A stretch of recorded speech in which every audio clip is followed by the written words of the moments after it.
So we're reaching this point where after the season, obviously we can start doing some retrospective victory laps and or criticism, right? So I've seen recently a lot of people saying the problem was everybody got into this groupthink narrative. We're all idiots, and Marvin Harrison Jr. was always a fraud, right? And Chris Sims was the only man with integrity to be out there saying this guy doesn't have it. Brian Thomas is amazing. Malik Nabers is amazing. Marvin Harrison's just a chump, right? I may be putting words into Chris's mouth. I don't know if he actually went that far. He just called him wide receiver 3. Exactly. That's all. He had him behind those two guys, and everybody's now saying, see, all the draft community, it's fraudulent crap. We got into groupthink. Marvin Harrison was never good. What do you think, number one, how good was he in his rookie season? And number two, did we all get into groupthink and just get carried away and not actually fairly analyze Marvin Harrison Jr., and he was never quite as good as people thought he was?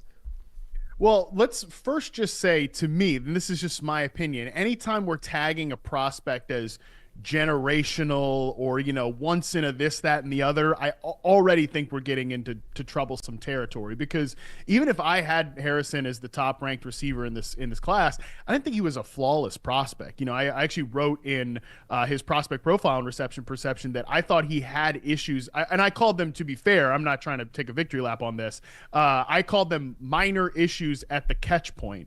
Turns out they were not minor issues. That was actually a huge problem for him as a rookie.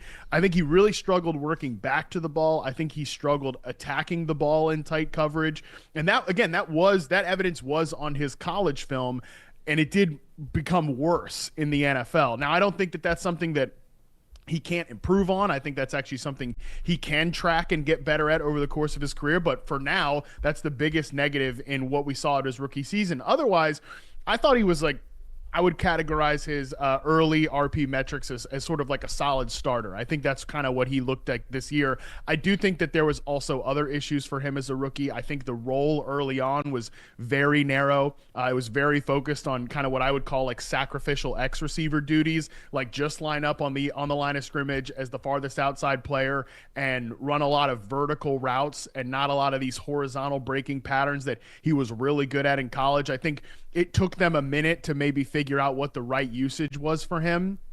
I think over the course of the season, he did start running more crossers, more out-breaking routes, and those were really where we saw him make the best plays. I also think that, I don't know where you guys are at on Kyler Murray. I think I know what he is. I don't think he's necessarily a player who's going to elevate a great wide receiver or anything like that. I think he's just, probably reasonable starting quarterback level of play. So there's a lot of things going on with him as a rookie, but there's no question that he does have to own some of the issues that we saw for him as a rookie. Not a perfect player as a prospect, and definitely not a perfect player. Slightly disappointing rookie season is what I'd categorize it as. Yeah, he and Kyler just seem to be off quite a bit, especially on anything back shoulder related, timing, and they just never seem to be on the same page.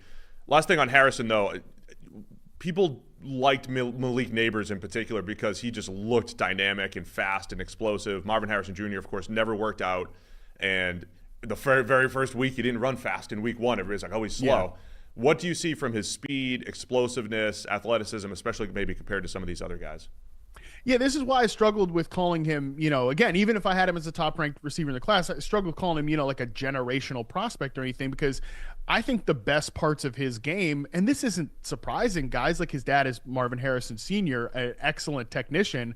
I thought the best parts of his game were like the savviness of his approach to running routes, to setting up breaks. Like I thought he looked like an NFL veteran running routes at the college level, but I wouldn't say that he was an overwhelming physical specimen at the collegiate level, and I certainly don't think he was that in the NFL. Like I think he's not like a below a threshold or anything like that. I think he's, again, probably fine with what you'd want from a number one receiver. He has to just maximize other areas of his game. It's also hard to say like who is he as a yak threat, because for the in-season rookie report at reception perception, I charted in space attempts.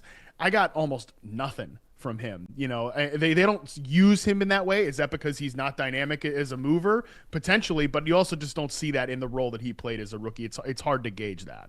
Yeah, I actually, not his final year in college, the year before that, I thought his sort of short area explosiveness, the underneath stuff and the lateral cuts in particular, were kind of weak. Like it actually felt like a problem to me. And then I thought his final season was much better, because like we were doing, this sort of pre-draft stuff, and Trevor Sikkema had told me about this guy. He was obviously the next guy coming along at Ohio State. And I watched that tape, and it's like, you can see that he's that big. Like the lateral stuff is not as explosive and not as quick and dynamic as you want for a guy that's supposed to be that good. And then I thought in that final season, most of that went away, and it was no longer a concern.